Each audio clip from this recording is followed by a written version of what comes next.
Pour Mikolo na zone ko s'inspirer mingi na immeuble.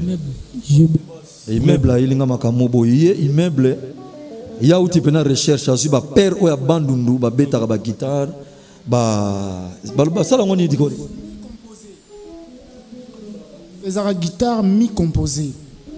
Quatrième babandeli mi et sinzela. Voilà. Donc as mi composé c'est-à-dire sera pesi accompagnateur nyonso sera bien beta guitaro na pesi $5,000.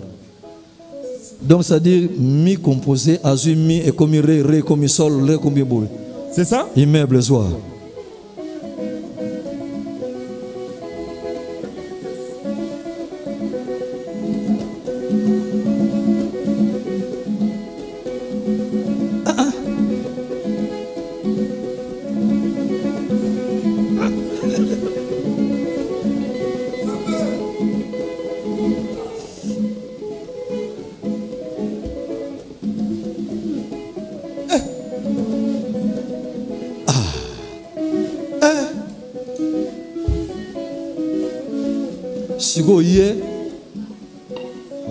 Donc on a 3 titres rythmique. On a 3 titres d'ici décembre. Simple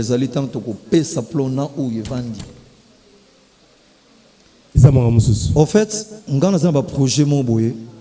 Na comme siko ko sala ba promotion ba artiste na kata label. Na label na yo oui. Ouais. Et ça la bloque ba semaine. Au moins la semaine mon 2 côtés semaine 3 on a tout fait mabé. Comme nous avons 240 plateformes. Dans le label où son musique. Où ils ont un algorithme, ils ont un copyright, ils ont une idée identique. C'est ça. C'est-à-dire ce qui est côté 240 plateformes. Nous avons testé, nous avons testé, il y a 2 titres. Titre, vas-y, toi la besoin. Qu'est-ce clair? Qu'est-ce clair? Au dévoilé, il y a une autre fois, il y a un studio. Qu'est-ce que ça dit? Kako la robeta ka drum mapam. Ça dit kako la robeta ka drum. Est-ce que comme ça? Na qu'est-ce clair? Tu yo comprendre ma gêne au sana va planter. De go ça la somme moko stéréo laisse tomber. Ce que l'air azo beta qu'est-ce clair? Na ce que suka beta suka beti passage. Bou niawali. Oh la bon, oh. Abeti, deuxième passage. Mwaleli. Son authentique, il y a nia ou nambwa. Mwaleli, nazo zelanda ngai bien. Toi la programmation, toi la machine. Charleson, ça. Perka leli. Attention.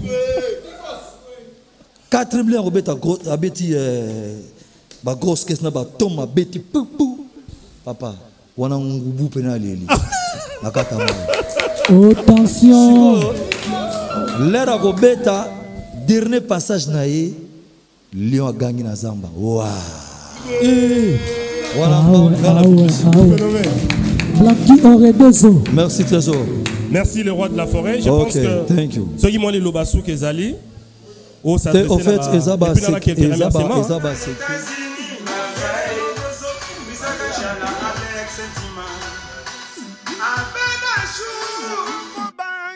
Alex Sentiment.